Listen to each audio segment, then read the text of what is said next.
speech, no? At lahat ng opinion nirerespeto ko. Makikita natin yan na noong mayor ako, lahat ng kumukontra ay welcome pa rin sa Davao City at pinapabayaan pa rin namin na makapagsalita. Hindi ako yung tipong tao na pipigilan ko ang ibang tao sa pagsasabi kung ano yung nasa isip at nasa puso nila. So, respetuhin natin kung ano yung opinion nila. Para imbestigahan din sa pamamagitan ng reklamo ito, yung mga vlogger na pinamumudmod at dinadagdagan pa ang mga kasinungalingang nakalagay sa mga video ni Michael Maurilio.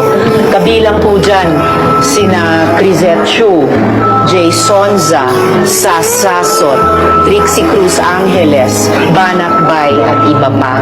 So abangan po natin ang progress nitong investigasyon. What's your reaction about Senator Riza Ontiveros filing cases to the vloggers daw pertaining atong video circulating online? So kung sila'y mo bakbak og tao, okay ra. Pero kung sila'y bakbakan, demanda diretso. Cry baby. Or spoiled brat. Sa tawag ara nila pag-inana. Sport lang. Mutira mo, okay ra. O tirahon mo, dili okay yun.